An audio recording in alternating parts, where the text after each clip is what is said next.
Welcome to episode 2, week 2 of the SideLines with your co-host Michael Zago. I'm Calvin Ralph. Pleasure to be with you again this week. Let's get right into a tough week for Valley football as they lost to Old Japan 42-14. Just seemed like they got outplayed on every side of the ball. Every aspect. Fuller was an animal. DeKnight was an animal. The duo, the combination right there was kind of unstoppable. Offensive line for OT was tough, and their defensive line was tough. Every single aspect, like you said before. Their defense just destroyed the PV run game. The signature held them to 80 yards rushing. Just not embarrassment, but more like just like a way that we were shocked more than anything about the way that they played. It was a tough loss, but with every loss, you learn lessons from it, and I'm guaranteed they'll get right back there for Passaic Valley when they play them this Saturday. Let's cut to the chase here. We're going to be honest about it. The better team won. I'm not happy about it, but it is what it is. And what I just told the kids inside, it's one game. And we're going to find out what kind of characters we are. Was this definitely the toughest opponent that you guys faced all season? You have to say that because of the score and the way they handled us. I think you have to say that. We have played some tough competition, but judging by the results, I can't not say that. And what can you guys do to get better next? We got to work harder. That starts with me. That all starts with me.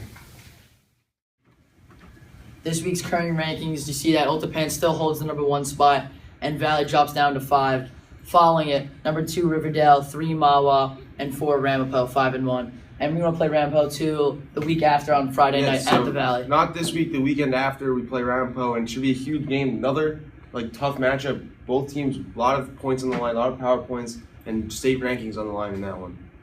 Well, enough about football, enough with the big loss to the Old Japan. Let's talk about the boys soccer team. 2 huge wins this week. Huge wins, yeah. Giving PB boys team, giving 2 undefeated teams their first loss of the season. First with Tenafly 3-1 at home, and then also on this past Sunday, beating Bergen Catholic, the number 1 overall seed. It was insane. It was incredible. They're beating them 3-2, winning in the second overtime with a Michael and snipe upper 90. It was honestly a magical atmosphere, Calvin. Now on to our special guest athlete interview.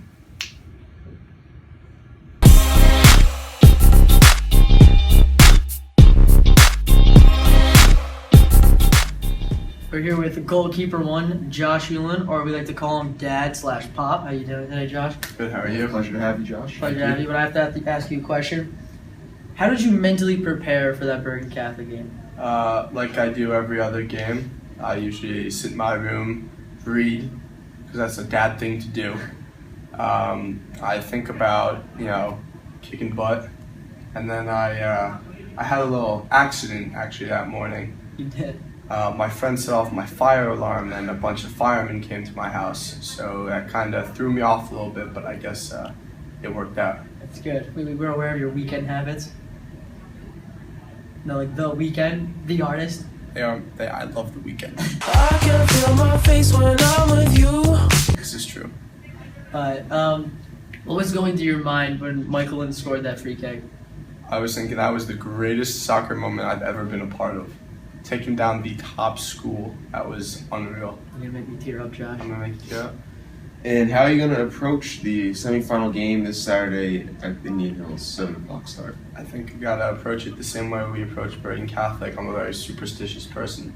So maybe I'm gonna need one of you two to set off my fire alarm. Definitely. Possibility. I might try it. Cool. Thank All right. you, Josh. Thank you, Josh. Pleasure to have you.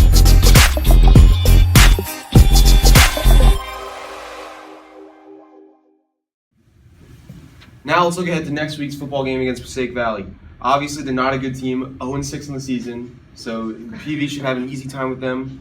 It should be a walk in the park, but I don't think that they should have the mentality going in there that it is. It's really a redemption game if you think about it, because they got to show everyone that they're still the same team that we saw 2 weeks ago.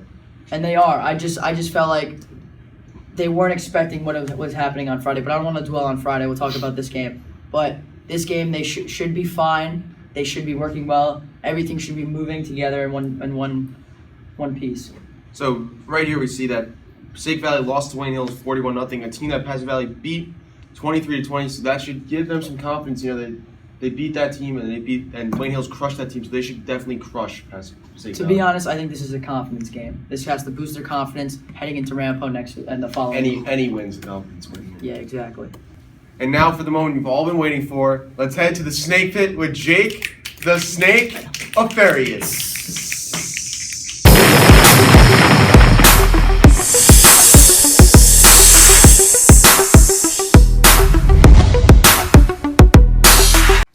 So,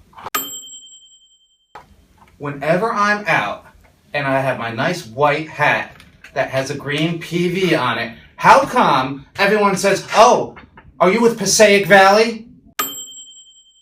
I'm sorry, it's Pascack Valley. Pascack. Pascack Valley.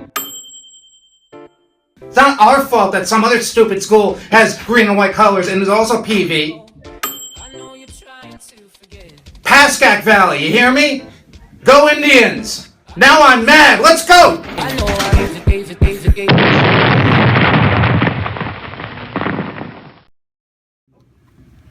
Thank you for watching this week's episode. I hope you guys enjoyed it. And we'll see you guys next week, same time, same place.